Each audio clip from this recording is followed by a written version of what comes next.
Must be live. I think we are. Welcome, angels. We'll give you a couple of minutes to come into the virtual room, but welcome. Very special evening plan tonight. This is our 8th, can you believe it? Our 8th September event. I can believe it. I can feel it. It's the first one for us, though. Oh, it is. It's only just begun. Yeah. Welcome, everyone. We've got a really special evening for you tonight. It's our 8th September event, live event, and the season finale, a very special one. We're down in Kent with Charles and Ruth Simpson. Thrilled to be here. I would say welcome, Charles and Ruth. We're here with you. This is your place. But that's great. So I think we need to celebrate the finale, don't we, with a glass of bubbly, and where better to do it? Definitely. Who's better to do it with? Indeed. Well, good evening, everyone. And we've got 2 wines to pour tonight. First up is Biora, which ladies first. Do you want to introduce Biora? Yeah. So this is Biora 2018, which a number of you got in your Christmas cases this time last year. Well, not this time last year, but Christmas last year. And so 2018 was the golden vintage. It was an amazing vintage here in England. And this wine was our 3rd vintage of Biora. I think it was actually. Yeah. So you may remember that way back in 2016, for our very first vintage, you angels very kindly, we did a little crowdfunding venture, and a number of you supported us through our helped fund our very first harvest here. It's gone from strength to strength, hence why it ended up in Christmas case last year. Yes. Cheers. Cheers. Cheers, everyone. Cheers. Happy September. Cheers. And yeah, indeed, welcome everyone, and be sure to just add any, let us know where you are in the chat room, tell us where you are, what you're drinking, get involved and engaged with everyone else there. And you'll see there's the Q&A also on the right hand side, and we'll be taking, or Charles and Ruth will be taking questions at the end of the session. But yes, let's have a taste. Yeah. So this was an 80% Chardonnay, 20% Pinot Noir. It had about 15 months on lees, so 15 months aging. But it's English spot, so what we're now calling classic method English sparkling wine. So based on the traditional method. That's the name we've settled on in this country. It is. Yeah, absolutely. So it's got lovely, fresh, sort of vibrant, citrusy nose. Nice toasty, little bit of autolysis on the palate. And yeah, very approachable celebratory drink. Yeah, it's creamy, or maybe it's possibly even creamier than one might have imagined in the past with English sparkling wine. So it's giving a lot more generosity, elegance, and mouthfeel. So it's a very premium sparkling wine. Yeah, it's head and shoulders above others out there, I would say. Thank you. But 18 was a warm harvest, wasn't Amazing it? So year, it was one of the best probably in a century. It's so funny, that's what the English sparkling wine producers talk the best in 100, and we're going, sorry, you've only been producing it for about 40 years, whereas the other 60 years come Vintage of the decade. Exactly, but it was very good. An excellent year. Yeah. Is the blend for this wine generally that way? Majority Chardonnay, a little bit of Pinot Noir? In fact, Ray, you'll remember the first vintage that we blended together, which was the 2016, and we gave angels the choice, and actually we did a Pinot dominant version, we did a Chardonnay dominant. What was the names we came up with? This was the expressive. Expressive. I can't remember the others now, Yeah. but the expressive is the expressive. Yeah. And we sent it out for angels to vote on. Obviously, they couldn't try it themselves at the stage of the game, but we sort of tried to explain how they looked, and everyone went for this. So that 80 Chardonnay, 20% Pinot Noir blend. So yeah, we've been pretty much true to that. We have ever since. And this area, I mean, where we are in Kent, is it the topography generally that gives it this kind of character?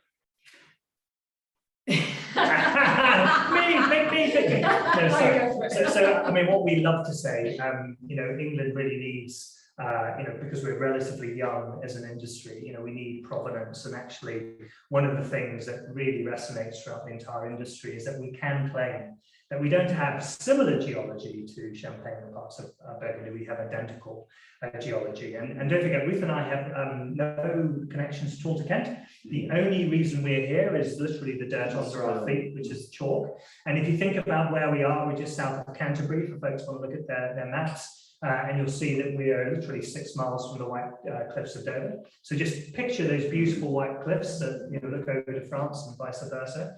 And we've got about 30 centimeters of clay, and it's straight into White Cliffs chalk. And the Champenois believe, or the people in Champagne believe, that chalk is the holy grail of viticultural soil types.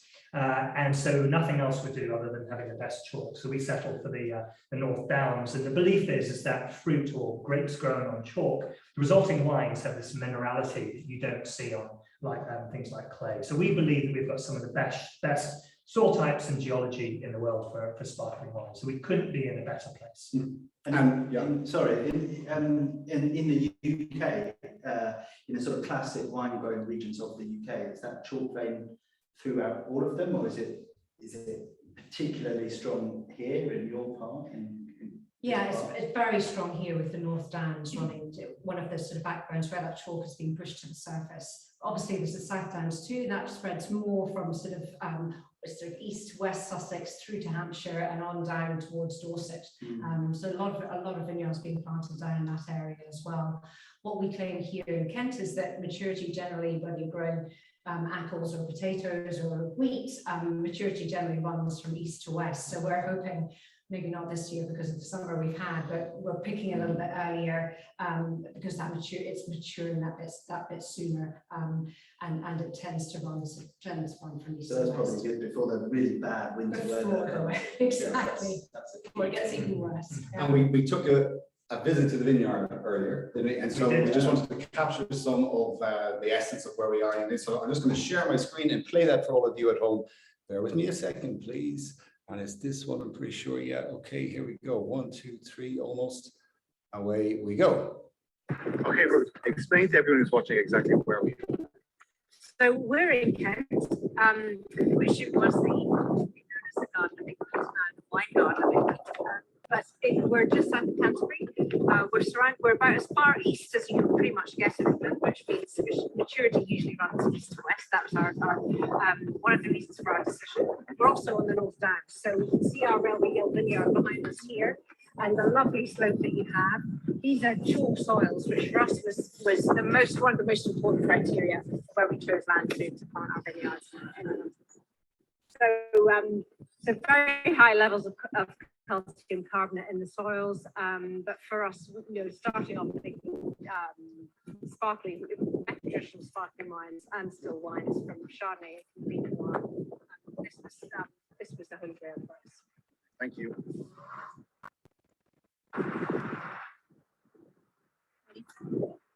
So this is your Chardonnay.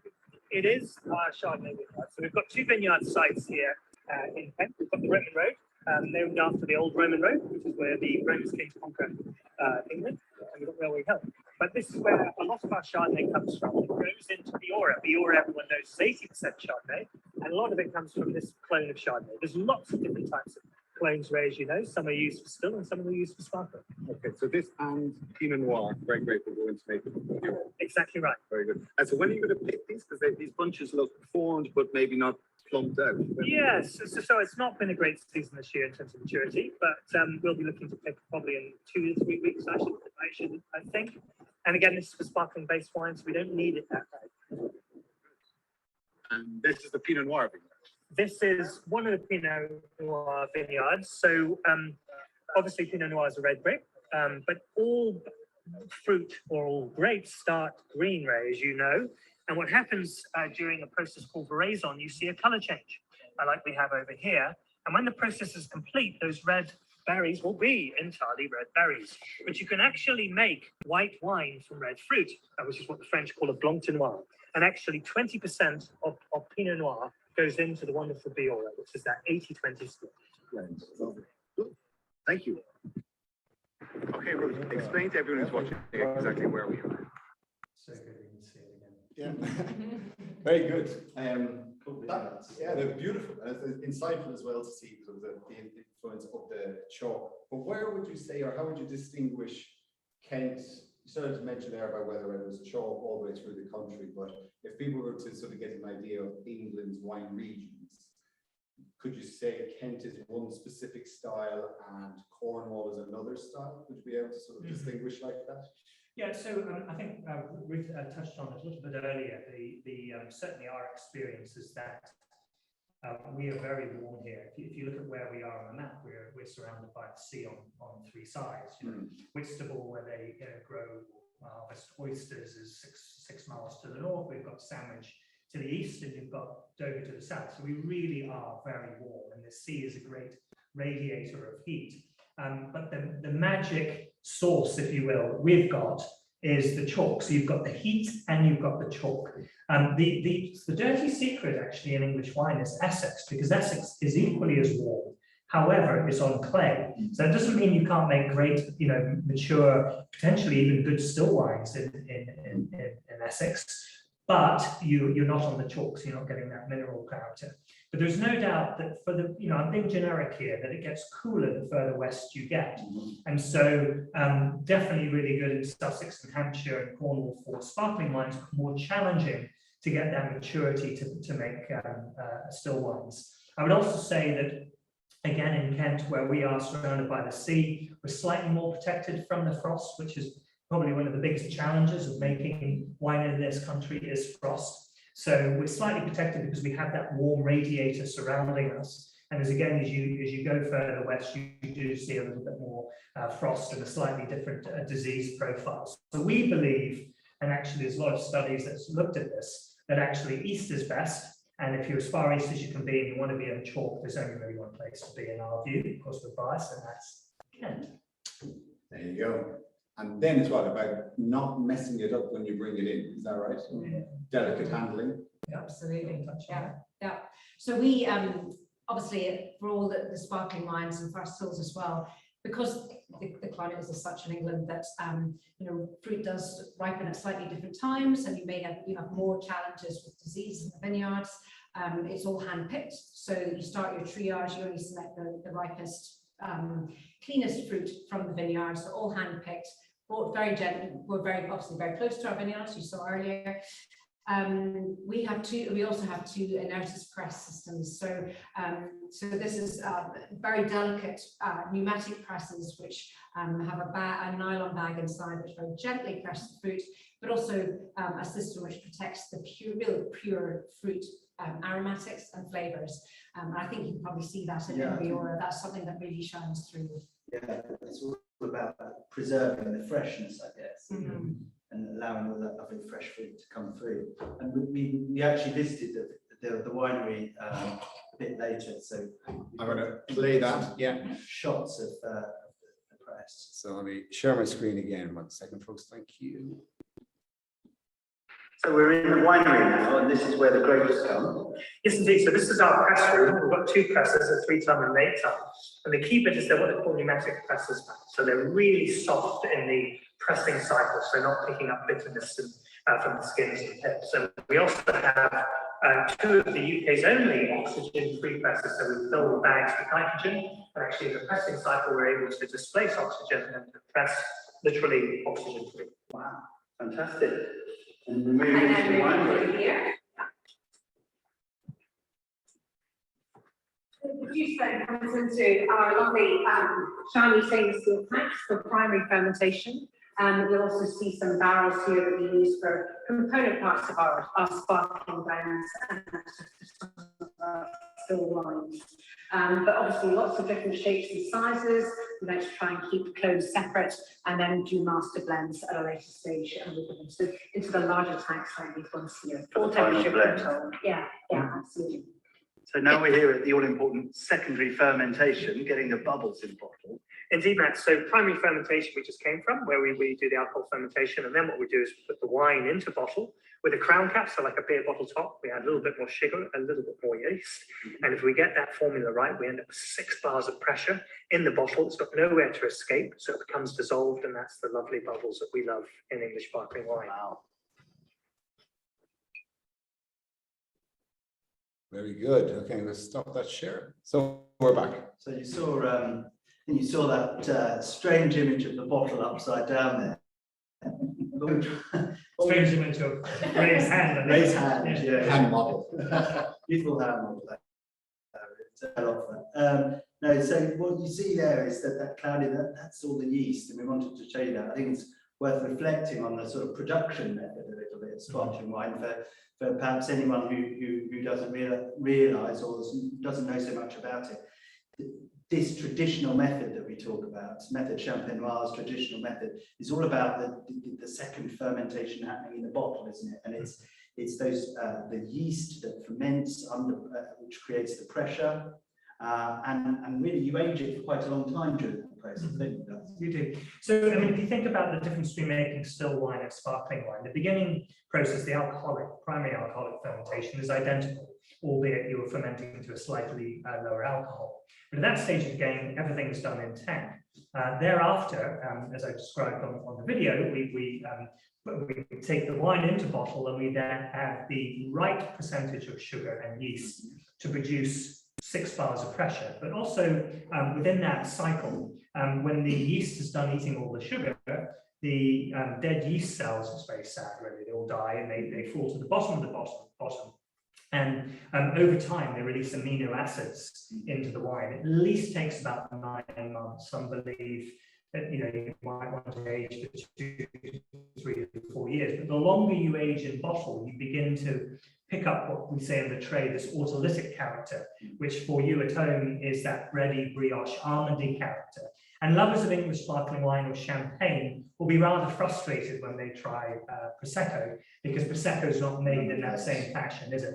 So you'll never get that yeast autolysis or that ready brioche, that complexity that you see in English sparkling wine in Prosecco. It also is a much more expensive process, hopefully you've seen from the video, which is why Prosecco is so much cheaper than English sparkling wine and champagne. So it's a very laborious and long and expensive process, but we believe the resulting wines are well worth it. And absolutely, I agree. And so the Biora group is aged on these for how long? 12 months? 15 months. 50. Yeah. So there's, very sad, as you say, those yeast cells die, but they provide a really useful, role. Yeah, definitely. It really just adds another dimension to it. And some other sparkling wines can be aged much longer, 2, 3, 4, 5 years, sometimes more. But English sparkling wine at the moment, I think, because it's such a young industry, it's just making sure that there's, you want to get something out into the market. And presumably there's a balance as well, what the sort of flavours that you're trying to, not going overboard with one thing or the other, to keep the freshness. Exactly. Balance. It is about that balance. And of course, as our hand model was showing us, the job is not done. Just once you have that secondary fermentation, you've got that 6 bars of pressure, you have that yeast autolysis. But as you've seen from that bottle, it's very cloudy, and that is the yeast in suspension. But that's where the magic happens. And so there's another intervention thereafter whereby you've got to get all of that sediment out of the bottle, and we call that disgorging, which happens. Yeah, we couldn't show that to you in the video, but there's a process in there of spinning them around, gradually getting those dead yeast cells to the neck, freezing it, popping out the cap, putting a bit more sugary solution maybe, or maybe not, and putting a cork in it, and then there's bottle aging if you wish. Yeah. Or could just be right for the ultimate Christmas deluxe case, which it might appear, if I'm allowed to announce that or not. But then maybe that's a sneak preview for all of you lucky enough to attend this evening. Don't tell anyone. You might just see this in the Christmas case. Something special. Yeah. Moving on, but it isn't just sparkling wine, is it? No. You have still, meaning non-sparkling, still white wine, Chardonnay. Can I have a taste? Please. Let me test it. I'll take one for the team. So before we even get into tasting this, let's talk a little about the journey of making still wine. This is really a story about broken promises, really. And for those angels who know our southern French property, we are no strangers to making still wine. But when Ruth and I decided to come back to the UK, we promised, unlike the Languedoc where we dived in the river and decided to swim upstream, this time we're like, let's dive in the river and go with the flow, which is obviously sparkling wines. We were getting a reputation for that. And we tried a lot of English still wines and we couldn't find anything that we enjoyed personally. And therefore we made a promise to each other that we would not make still in this country because we didn't think it was possible. Right. But lo and behold, as we've discussed about the terroir, about the warmth that we have, when we came to our first harvest in 2016, we were absolutely blown away and enamored by the chemistry. So, where the acidity crosses the sugar. And we were looking at the chemistry in a number of our blocks and said, hold on a second, we actually think that we can get the levels of maturity required to make still wines. So in 2016, we made a very, very small amount, about 1,000 bottles. And actually we took a bottle off to America and showed it blind at an auction. And someone bid $250 on it. and they thought it was like a fine burgundy. And they asked us afterwards to pull the cover up and explain what it was. And this person who'd bid $250, we said it's actually from England, and they were nearly spat it out and said, "Can I have my money back?" Yeah. But it really was that, I guess, that confidence builder to say it's not just us. It's not just us being positive about this internationally. If people don't know what it is, it will stand up there with the best of in the world. So 17, we did some more experiments, and then I think 2018 was the year that really gave us the confidence, the weather, and also the volume to be able to do a little bit more experimenting. So in 2018, we started producing 2 still Chardonnays, both naked take. It was the Chardonnay and then the Chardonnay Reserve, which is what we're trying tonight. We also do a red Pinot as well, so still red wine. And if we promised ourselves we wouldn't make white wine, we absolutely vowed that we'd never make red wine. And we've broken them all. So let me tell you briefly about this wine. So this is our Chardonnay Reserve from 2019. And it is from a very sexy Chardonnay clone. So within the Chardonnay clones there are clones for making sparkling wines, and there's clones for making still wines. And this one is called 548. I was hoping you were going to say 8. Yeah, that's just what I wanted. Yeah, and it's a Burgundian still wine clone. So they make things like Chablis out of the same very clone. Now, let me remind you all that we've got the same geology as Burgundy. We are planting the same varieties, Chardonnay, and we're using the same clones. And we also sort of know what we're doing. We've been doing this now for 20 years. Yeah. And what we think of the resulting wine is something that could fool people into thinking it was, decent Burgundy. Yeah, it's somewhere between Chablis and Burgundy, sort of. Yeah. In my opinion, but it's more aromatic. It's sort of, in a way, more turbocharged. I think there's so much concentration in that wine. It's fantastic. And what sort of oak have you used? I think we caught glimpses of some barrels down there in the wine. Well, we try not to.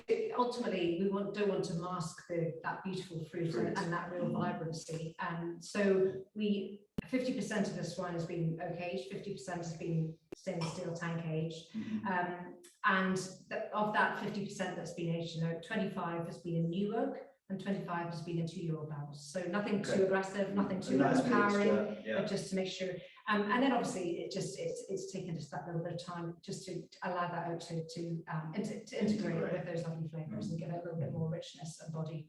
And for food, I mean, because I can still taste this, and then new layers of it actually, because it doesn't feel oaky, it just feels like the positive attributes, maybe clove, spice, and that kind of. But so like baked fish or that kind of thing. Yeah. I mean, for us here, obviously, we get a lot of lovely seafood, so that definitely, but it can stand up to some more creamy sauces. Pan-fried scallops and creamy sauce. It's really good quality, very premium. See, I think what's interesting, I don't know, it feels to me that English Chardonnay in particular has come a long way, more than perhaps anything else. But it's just that it's got the vein of acidity. Everyone's learned how to, you kind of learn how to work with it well. I think so. It's supported. It's not tart, but it's very fine. It's got very strong acidity, strong personality. Well, I think that's what gives it a real that real English dimension. So we've talked about how the sparkling wines you know, we're all the same. We're trying to compare with Champagne and the stills trying to compare with Burgundy, but actually I think England now is really building its own characteristics and its own personality. And I think that's important as an industry as it gets a bit older. Right, indeed. And you, speaking of Chardonnay, you weren't so fortunate with the harvest down in France. So. Yes, it's been a challenging year, and it'll be be nice to sit around the Christmas fire and the Christmas tree this year and just see a back end of it, because it's not only challenging in France, it's also been a little bit challenging here. Anyone who lived through the summer in this country knows firsthand there's not been too much of that orange dot in the sky. Indeed. But many of you will have visited Ruth and I down at Domaine Sainte-Rose in the Languedoc, and actually one of the wonderful things about where we grow grapes and make wine down there is we get 320 days of sunshine, sorry to brag, and therefore, you know, it's actually a relatively easy place to farm, and very consistent in terms of yields. And the 20 years that we've been, and this was our 21st harvest, 20th harvest this year, we, you know, have really never had any difficulty, and for the first time in 20 years, we got a very heavy air frost that hit a lot of France. In fact, they are saying that this year France will be, you know, the lowest harvest since 1977. So there's not a lot of good news out there. And so frost is so unfair, because literally on one side of the road you'll have lost everything. It is fickle, and on the other side, you know, you'll have a completely fine harvest. There's no rhyme or reason. Usually it can be altitude related, but even in this frost, there was no rhyme or reason. And also it depends on the variety, because it depended how early those varieties had formed their buds and therefore were exposed to frost. So there were many of our blocks that we had significant damage, but actually one of the varieties, we've actually got two different parcels of Chardonnay that fared very well was Chardonnay. And we know that our friends in Burgundy and Loire also suffered quite heavily as well. So we came to Naked Wines, to you, Matt, and we said, well, listen, of all things, we don't make a Southern French Chardonnay for you, but maybe this is the year to try. So thanks so much for taking the chance and the risk on us. No, I mean, I think it's been sort of serendipitous in a way, really, hasn't it? Or you know, I think it's fascinating to hear what a tough time it was for so many producers, and for you guys. You were about 50% of Charles and Ruth's crop in the Languedoc not there this year, but plucky Chardonnay, as we said, fared well. We did the vote with you guys, and it was pretty evenly split. So no, we're going to be really excited to receive that wine at some point next year. We'll keep you posted on that one. Yeah, absolutely. Yes, very good. And what can we expect? Because we're doing another two styles in that. We are. So talk about diplomacy and make a big sitting on the fence. Best of both worlds, right? So you may remember from the video that we gave you a choice of having the fresh and fruity version, or the complex and bold version, which is, you know, one was going to be hand harvested, one was going to be machine harvested, one was going to be stainless steel fermented, what the other was going to be made in barrels, etc. And the split from memory was something like 60-40? Something like that. Yeah, 60-40. In favour of the bold and complex. The complex, richer one. Indeed. Which we were delighted by, and we were all set to go. And then Matt phoned up and said, could you do both? Anyway, we're always up for the challenge, and thankfully we still had some Chardonnay out there, so we can make some decisions quickly. So this year we're actually going to make both, so hopefully everyone will be happy. It's nice to keep everyone happy. And so the richer, more complex Chardonnay you picked a little bit later. Yeah. So, you know, obviously the challenge with frost was just, you know, identifying parcels that were going to mature at certain points. So the fresh and fruity was picked earlier, with lighter fruit, and then the rich and complex with the fruit that develops a little bit more sugar, and it will be it will start its fermentation in stainless steel and then go into barrels for maturation. I don't know that we have time for a vote on this, but maybe just a quick, because we've been speaking non-stop, actually, since the very beginning, it's all been Chardonnay focused with a little bit of Pinot Noir in there. So just tell us, are you a Chardonnay or a Chardonnay? And to what extent have we been barking at the wrong tree for the past 30 minutes? You're a Chardonnay. It's like, when you roll out the Merlot, when you start talking about Shiraz. Actually, I tasted both the old wine Syrah and the NMXX, which is the Cuvée Spéciale Syrah. Yeah. It is my tough job to taste every wine that comes into the warehouse before it goes live. And so just yesterday, I think it was, that I tasted it. And the old wine Syrah is looking nice, fresh. Cuvée Spéciale is, that's gone to another level of complexity. Or, premium. It's just instantly integrated. And those kind of wines, when you aspire to making a higher, higher quality, more complex wine, I think it takes 1 or 2 years for it to find its footing. And when I smelled it already, I was like, that's there already, and the palate's there. So that should go live on the website. Today is Tuesday, Thursday, Friday, that should go live. So there's a massive amount of people that have no interest in Chardonnay, and so we're sorry about that. The percentage is 61% in favor, 30. It's almost like the vote. 61. So it's Chardonnay. So well, thank you for putting up with us for the past 30 minutes. Hopefully the English patriotism carried you through, and a Scot, and a Northern Irish, and a Republic of Ireland, and then we have English. There's no Welsh. Do you have any Welsh cousins? I'm half Welsh. Are you? Yeah, my mum.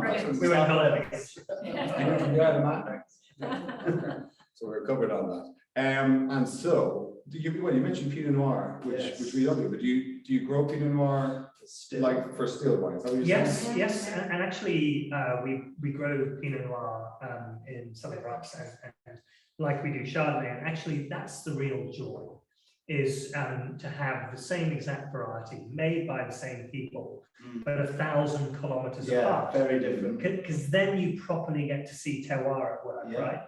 Because there's so much in the middle that is the variables. But if you keep those bits the same, then you can properly see the I guess that terroir at work. So again, as we mentioned earlier, that Ruth and I vowed that we'd never make red in this country. We just didn't think it was possible. But we planted the Burgundian still red clones of Pinot Noir. And again, if you crop it low, so you go through and you thin out the fruit and you get that concentration and ripeness, we believe we can make some world-class still Pinot in this country. But there are, much more interventions. It's more difficult to do. And certainly, whereas you might consider a whole bunch of pressing in Burgundy or southern France where it's riper, you have to destem here. You have to remove the berries from the stems, because the berries can be ripe and the stems can be underripe. So we've really learned our lesson over the last 3-4 vintages of how to properly make a decent red Pinot. And then how do they all be a taste comparison? If they're both destemmed, so you've got your Languedoc Pinot Noir and UK English Pinot Noir, how do they taste different? Well, I think the English is probably more, I suppose, textbook Pinot Noir, because it's got that real elegance. Again, the chalk dimension comes into play. It has real finesse, real elegance. It's that cooler climate style. It has a really sort of classic Pinot nose and a lighter style. Whereas in the Languedoc, you can't deny those 320 days of sunshine, and so it is a bigger, bolder style of red wine. But we're delighted. The fact that we can make it in England at all is fantastic. And I suppose the synergy of our two businesses came into play that in 2018, the first year that we made the Pinot Noir, because we realized it was only really as we started the harvest that we realized we had the quality to do it. And it was in the 2016 plantation that some of the angels actually some of the archangels came down to visit. In its first harvest in 2020, the Pinot Noir was very low yielding, and so we decided, yes, we're going to do this, but we wanted to be able to destem, as Charles said. So we actually shipped our destemmer from the south of France, put it on a pallet onto a lorry, and over it came in the middle of the harvest to make sure we could get the style that we wanted and the quality that we wanted here in England. Wow. Nobody stems closer to home. Well, it was quick and it was It was easy. quicker. Yeah, exactly. We've searched the place. Back before we had shipping problems. That's Exactly, right, exactly. that's right, yeah. But I think one of the other fascinating things, obviously Ruth and I, our first project in southern France, we fell in love, with that climate, that warm climate. But equally, what's so fascinating is what's possible in a cool climate. And what has really blown us away is, the best way I could describe it is varietal honesty. You can really see for each of the varietal characters showing really true in cooler climates like here in the UK. So like the still Chardonnay and still Pinot Noir, there's such textbooks examples of what you learn in winemaking school, or when even you're doing your WSET tastings. The Languedoc, actually the challenge, even though you always get it right, the concern is actually getting it too ripe or overripe, and you really have to be careful, because in an afternoon or certainly a day, it can just literally, you lose all that varietal character and it becomes innocuous red or white wine without much character. And of course, that's what we love about wine, isn't it? Is a sense of place, i.e. the country it comes from, but also that varietal honesty where you go, a Chardonnay looks like a Chardonnay and a Sauvignon looks like a Sauvignon. So it is our new love, England, and trying to make wine here. And it certainly keeps us interested, if you will. But we're absolutely blown away by what is, and I'll say it out loud, I think I'm allowed to say it out loud, the most exciting viticultural country in the world at the moment. Who would have thought you could say that about England? But within the trade, I think England probably has that stamp. So and what's next in your stable? Because you're never sitting still. You two experimenting. Well, I tend to try and be in bed by maybe 10:30. Sorry for giving you you long return. Yes. We've got a small amount of time. Yeah. Well, we just launched our very first Blanc de Blanc from the 2017 vintage. Blanc de Blanc is, remind everyone. Blanc de Blanc is 100% Chardonnay, so it's a sparkling white wine made from white grape varieties, which in our case is only Chardonnay. Gotcha. So that's the first time we've done just a single varietal Chardonnay here. Many of the angels will know our sparkling Chardonnay from Santrose, but again, it's a very different style because of that climate. Yeah. And sustainability, that I know is a topic that's very near and dear to a lot of people's hearts. As Ray, you've been here a couple of times, and you have seen on the way in, we're just building a new barn, and we've just installed a 30 kilowatt solar PV. So we believe that for much of the year we can actually be self-sufficient from an electricity perspective. Obviously, we're doing our bit for the environment in the fact that we've got 120,000 little vines that suck CO2 and out of the atmosphere and produce O2. But if we can make the winery as green as possible, we certainly intend to do that. And also maybe talk about a little bit about the sustainability scheme that we've just joined up to with YGB. Well, YGB now have a sustainability, we call it Sustainable Wines of Great Britain. So we joined at the beginning of the year as our vineyards reached a stage of maturity that we felt we could, we could make sure that we could fulfill all the criteria. And so we're waiting for our first audit for that.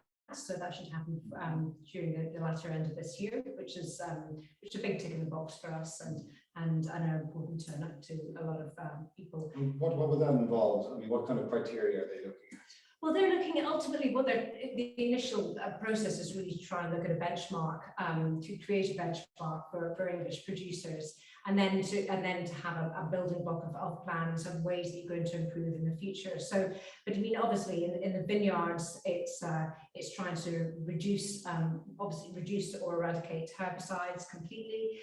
It's moving to more to actually mowing. I mean, the big thing in English really is just how you manage weed control, because everything grows we grow weeds really well. Yeah. So that's a big part of it, but it also covers the winery as well, just making sure you're reducing water, wastage of water, and then rolling right on into the packaging side of things as well, and making sure you're reducing plastic packaging and how you recycle all of those processes. So it's really quite all encompassing. We're also, because actually at Simpsons Wine Estate was one of the Walpole Brands of Tomorrow last year, which is an umbrella organisation for British luxury brands. They also have a sustainability manifesto, and as well as sort of the environmental and the packaging side, it's also just about it's about equality and inclusion, diversity within the industry. What as was well. that group, sorry? Walpole. Walpole. Very good. Yeah. Congratulations on that. Mhm. How easy is it to farm organically around here and thing? It must be pretty hard. It's very difficult, very difficult. Whereas by contrast, in the Languedoc, the reason you see so many organic producers is because it is so easy to do, because ultimately with a limited amount of precipitation, it's mostly what you're fighting is fungal diseases, and if you've got a lot of moisture in the air, then it's just rife for them. So it is very, very challenging.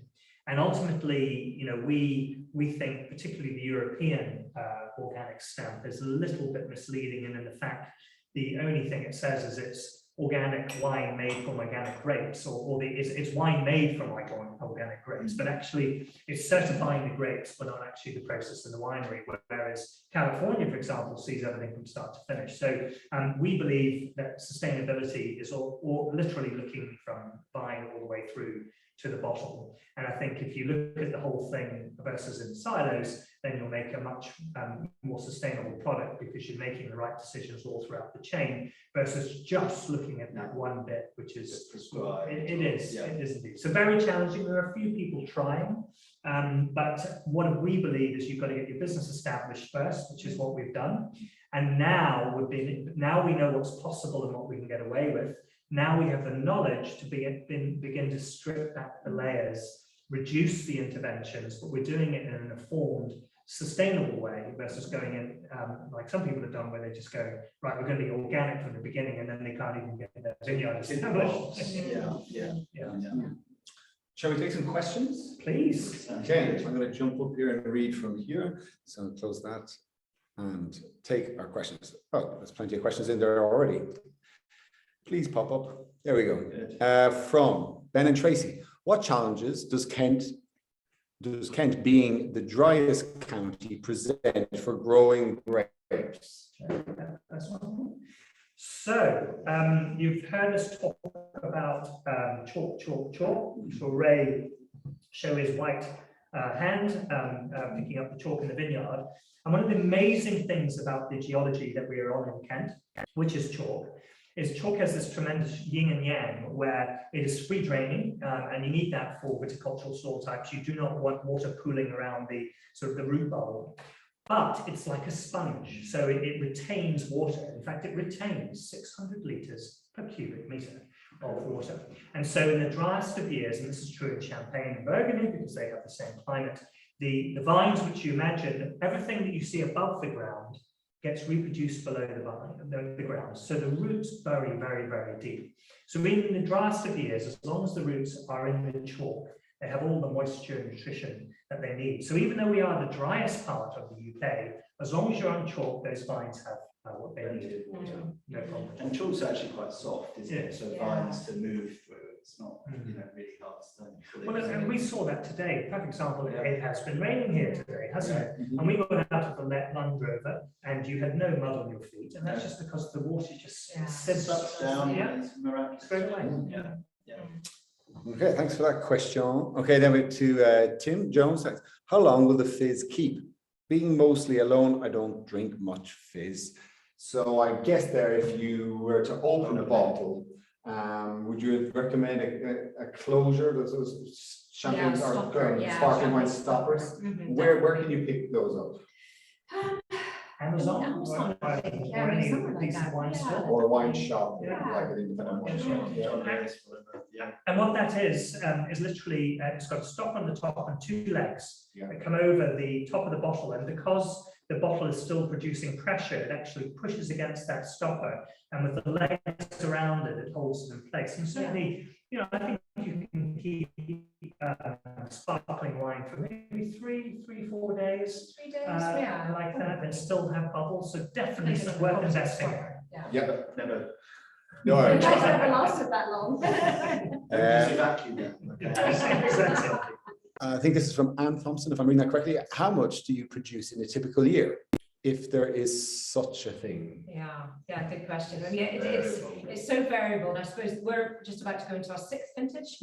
First two, we only had one vineyard in production, and then in the 3rd year, we gradually, as each vineyard has come into production, our production has gone up. However, we've then had issues with frost, so it's very challenging in England to give a standard year, especially for a young business like ours. But we would probably make about 200,000 in a good year, 200,000 bottles a year.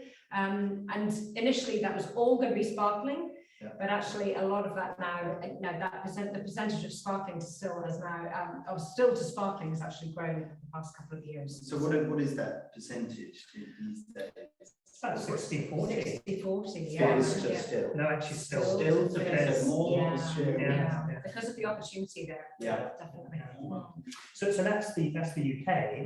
By contrast, we farm a similar acreage or hectarage down in France, but the yields are way more reliable. So, off a slightly bigger area, we would produce about 350,000 bottles a year in a good year. But that's just because the reliability of the climate presses here. Okay, but the yields are slightly higher. Oh, absolutely. Yeah. Oh, yes, significantly. Yeah. And that's the thing. Because of your white bias there. Indeed. There's a bit of that, but also just the climate. We just don't get the same degree. The Syrah and stuff is still reasonably good. Yeah, indeed. I'll take another question. Thank you for that. This is, sorry, it's difficult to read this way, but I'm just going to read the question. Do you allow visits to your vineyard? We live nearby in Sandwich and would love to visit. Sorry, I couldn't read the name. It was all just compressed. Do you take visitors, or is it by appointment? Did you say, or how are you fixed? Yes, we do have sort of organised visits. We do sort of tasting experiences a couple of times a week during the week, and then at the weekends, sort of once a month in the summertime, sometimes twice a month. We have sort of 2.5 hours of tour and tastings, which involves a walk out to the vineyard as well. So look us up on our website. And we do quite a fun thing if you want to look it up. Usually it's in the summertime, called the Sunset Sessions. Bit of a tongue twister there.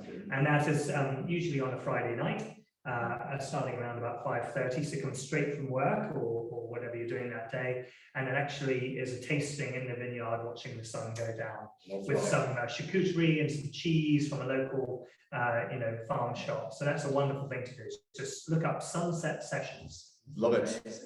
Thank you for that. From Anita, what is the difference between the wines you sell through Naked Wines and the ones that you sell in your winery and in local shops? Right, so everything we do for Naked is exclusive, so you won't see anything on the Naked site that you'll see through other channels. What Naked has done, rightly so, is they've sort of cherry-picked the stuff that works for the Angels, whether that be style or whether that be price point.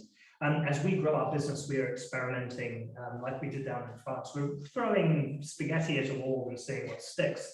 So, we're doing many different still wines and a few other sparkling wines that Naked don't take. In terms of qualitatively, they're identical. We only make wine from grapes we grow ourselves. So it's not like we buy in one or farm another. All of the fruit comes from our own estate. It all gets made behind us. We just get ray out and matte out, and we taste coups and we blend specifically for you Angels. And then there are other projects that we do for other customers. Great, thank you.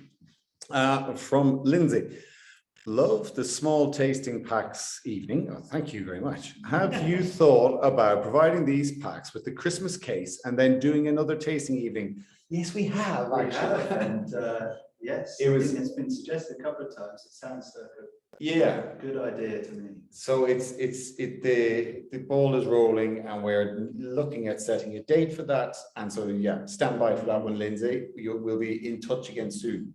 Next is from Karen. Which half of you is Welsh, Matt? This half or this half? I'll be careful in case my mother, the Welsh, my family is watching. I'll split me down the middle. How about that? Karen is from Karen's from Ruthin. Right. My family's from Portalwood, South Wales. There we go. Lovely. Thank you for a crucial question. This is from another Karen Blake. At the moment, English wines, though good, are expensive compared to French equivalents. Do you see that gap narrowing?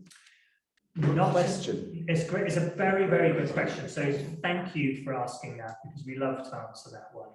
Hopefully, from our explanation, you'll understand that Great Britain is an incredibly challenging place to make wine. Firstly, because of the climate, and the climate leads to a reduction in the amount of fruit we produce. And wine businesses are fixed cost businesses, so the cost is identical. And so if you divide it by a lower volume, the cost per bottle is up significantly. Our labour is more expensive here. And ultimately, these are all new projects. Like a lot of the French businesses have been handed down from generation to generation, and so sort of been immortalized, plenty of times over. Where this is all new loans that were going out to banks and lending. Do I think it will come down over time? To some degree, but I always think it's going to be an expensive part of the world to buy, and because we're a small island, right? And you can't create more land, and you're fighting over whether that becomes a vineyard or a luxury, a housing complex. So it's expensive to buy, it's expensive to build. Our cost of employment's high. So but the key bit is the weather. The weather is against us. So that it is. So I'd like to say yes, maybe, but not significantly. I guess you could point it back to in France, although it's a very good example, a very good question, but in Burgundy, in some of the greater appellations, Chassamontrachet, Puy-Montrachet, they are limited in their production and also subject to the weather, and the pricing is high and will always be high, if not higher, going forward. So that's in Burgundy, it's expensive, whereas other parts, maybe some parts of Languedoc-Roussillon, is less expensive. So it's even land value. And could I just add by that? Yes. Because it is also a very important point. So if you buy champagne, a non-vintage champagne would cost you 25 to 30 pounds a bottle. And if you bought an English sparkling wine, it would also be 25 to 30 quid a bottle. But the key bit, don't forget, is that the process to make that wine is identical. It's just as expensive, but it's been done by small artisanal producers like us, not a huge organization like LVMH, Moet Chandon. And therefore, our cost of production is significantly more than a champagne house. So I would actually argue, if you've got £25 to spend on what we call a method traditional sparkling wine, which we've explained tonight, you're getting much better value buying England than you are champagne, because it's small artisanal versus what you would get for 25 quid in champagne. And you can see that you don't sponsor Wimbledon, do you? No. You don't sponsor Polo. I mean, who knows? Simpsons brand. Good point. Yeah, so thank you. Anita, can you tell me why sulfites are added to wine? Good question. Okay, so salt has been used for millennia as a protectorant of wine, and the master of wine next to me, correct me if I'm wrong on this, but it does two things. The first thing is an antimicrobial, so it actually kills bacteria, so it makes wine safe to send to Great Britain from France, or for British wine to be sent around the world. We export to a number of countries, because what you don't want is the wine going through a secondary fermentation caused by a bacteria, and your still wine arrives in the US and it's fizzy, or having a problem with any of your wine. So the first thing sulfur does is it's an antimicrobial, so it stops bacteria. And the second thing it does, very importantly, is what they call scavengers oxygen. So it stops wine going oxidized, and you won't, if you leave, pull a cork on a bottle and leave it for a couple of days, and you'll understand what oxidation is. It's not a particularly pleasant characteristic in wine. So unfortunately, it's a necessary evil. The key, particularly with, I guess, conscious producers like us, is to try and keep the minimal amount possible. We know some people are sensitive to it. But the key bit is knowing your producer, knowing the philosophy of winemaking, and knowing that, like in our case, we purposely try and put the minimum amount we can. But ultimately, if you didn't put it in, the resulting wine you would receive, certainly if you pulled the corks in a year or a year and a half's time, you wouldn't like the wine. So it's a necessary evil, albeit the industry is trying to find alternatives too, but it's a tough act to follow. Yeah. And I think in a lot of cases, again, that's the balance with sustainable farming, because ultimately some of the organic farmers, if they're having real trouble to avoid rot in years like this year, which there's been so much rain, they're going to have to probably add a bit more sulfur when that fruit comes into the winery just to clean it up a bit.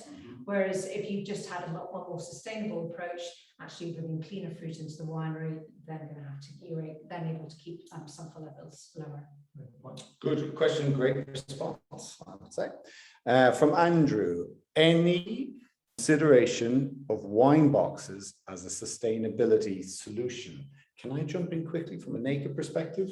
You may have seen, Andrew, but we've introduced now 4, I think, Stefano de Blasi, Trevenizzi, Christian Patat, Appassimento, help me out here, Galladoro Reserve, and Montepulciano. I think that has yet to be launched, but there you go. Anyway, we are driving forward with boxed wines at naked.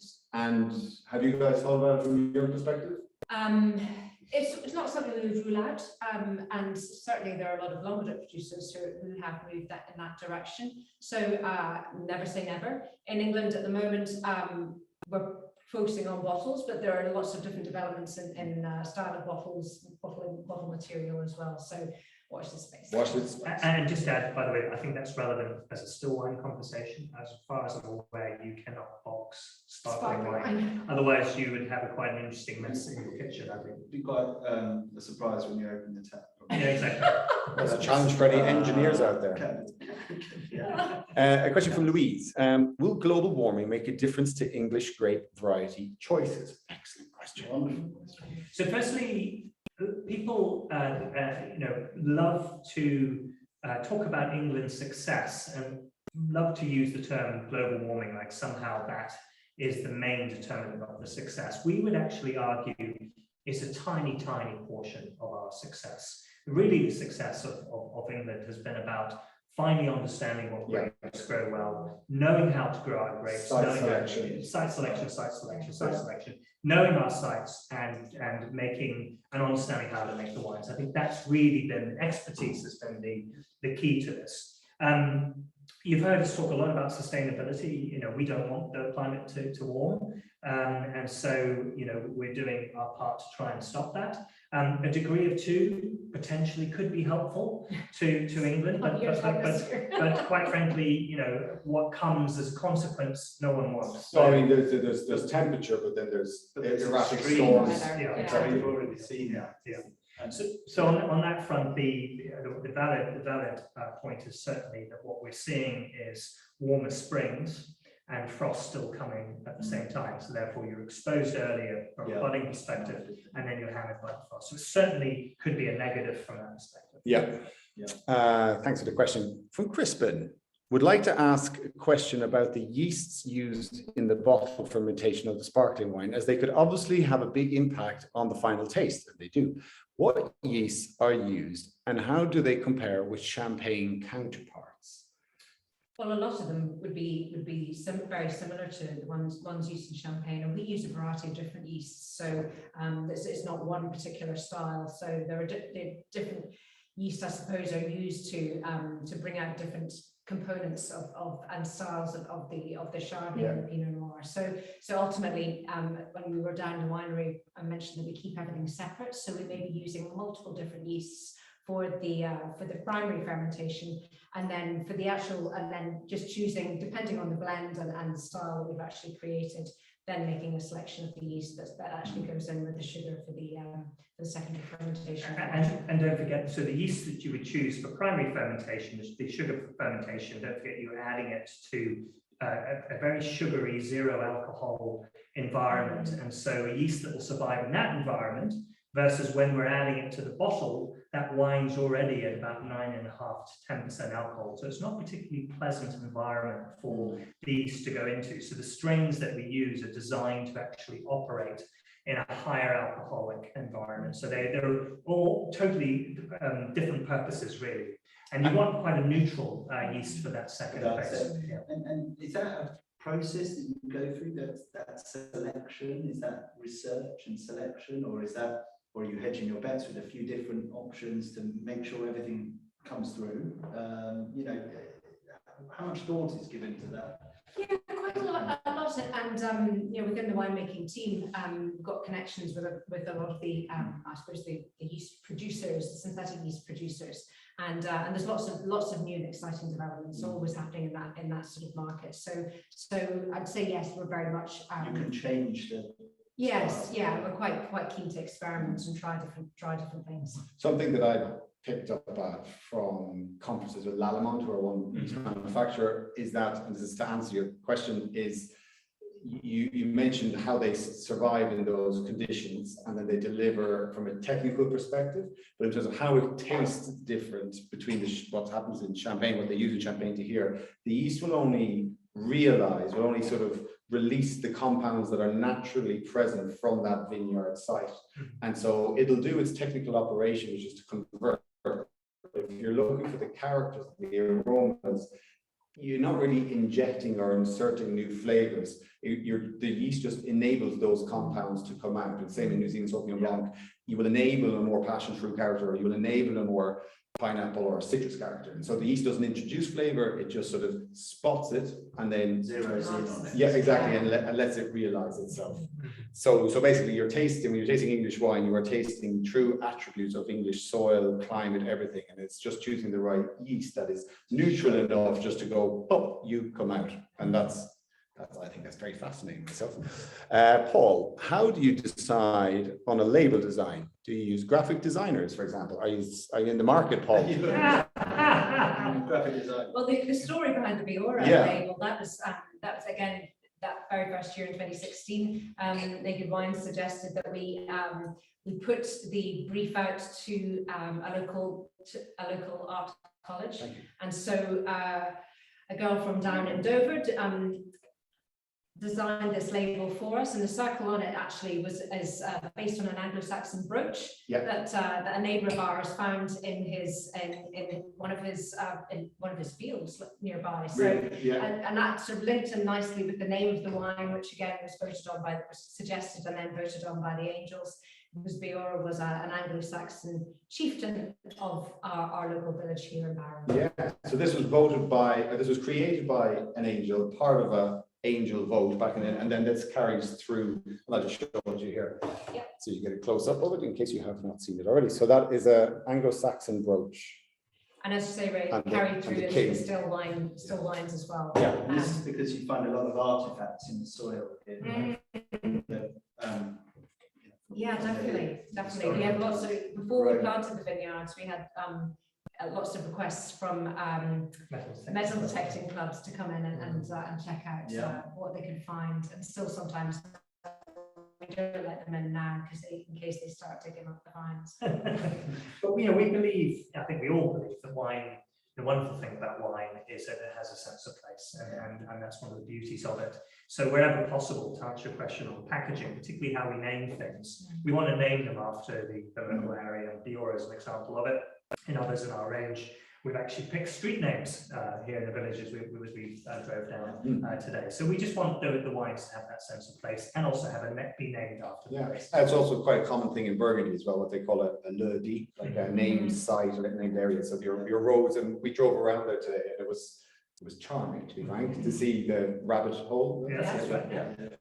Okay, thank you. So we move on, and Dave, we've got a few more questions left before we wrap. When you are experimenting with your wine, how big a vessel do you use for each test? Another great question. These are fantastic this evening. So a micro ferment, is that what you call it? Yeah, that is. So I mean, it's difficult for you to see the winery behind us, but we've got every possible size you can think of. From to my left here, 150 hectolitres, which would be 15,000 litres, literally a tank big and hold 20,000 bottles. To my left, all the way to a little tiny one down the bottom, that would be the equivalent of 500 bottles. But a lot of the experimenting is quite useful to do in barrels, because that's a much smaller volume. It's only 225 litres. So we did a lot of sort of barrel experiments. But the other thing you can do is you can play around with, particularly related to sparkling wines and things like yeast selection, and also the dosage that we talked about earlier, the sugar additions. You can actually do bottle by bottle, so you can do it at a 75 centiliter level. I won't lie to you. I mean, we'll only tell friends, right? But once upon a time, before we'd actually done bottle fermentation, we took a still Chardonnay and a soda stream. By the way, it's the biggest mistake. Don't try it at home. I was in the next room. You were. Yeah, you can't.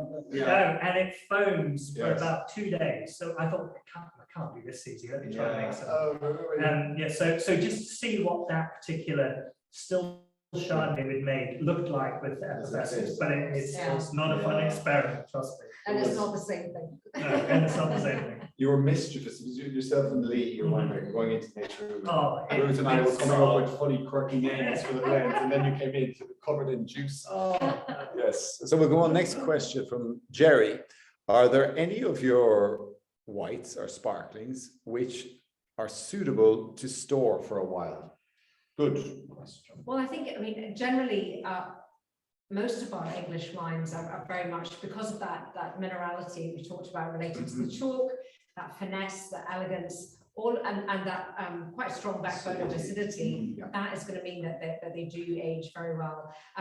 Because we're only approaching our 6th vintage here, we haven't got a lot of historical stock that we can base our conviction on, but certainly from tasting and from even having 2 or 3 years on some of the wines already, they're only getting better. I think, yeah, and just from all of our joint experience over the years, tasting wine, looking at this wine now, it's, as you said, 18, so it's really quite generous, but in fruity in style, but you feel the acidity. So the acidity is the lifeline. It's always the pulse that keeps the wine going. Think of Riesling, think of Madeira, very incredible wines with great acidity that make them last forever. So tasting this now, 2018, I would say, happily 10 years, but your flavor will change, the character changes. Now it's right up there, sort of maybe melon, golden delicious apple, that kind of happy fruit flavor, and that'll change to a more baked caramel, sort of, creme brulee kind of character, which will be delicious, but it'll be a different looking beast. So it's not that it'll hang on and be identical, it'll hang on and be a new experience. And therefore you should buy 6 and taste 1 now, 1 in 2 years, 1 in 2 years, and then just watch this evolution. There you go. 24. That's right, my maths is terrible. Particularly with fizz, not a lot of people drink fizz particularly on.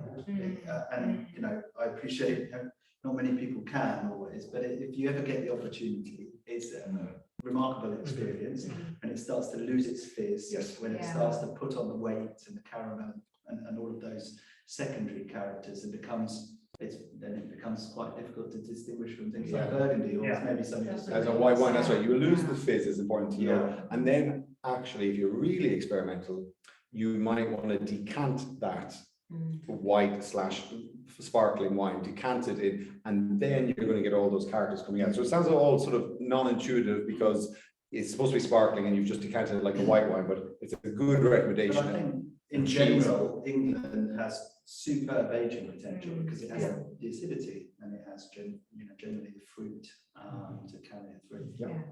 Well, we are run over slightly. We'll take 2 more questions, shall we, before we wrap our finale? So one from Tim said, I was thinking more of how long if I don't open it.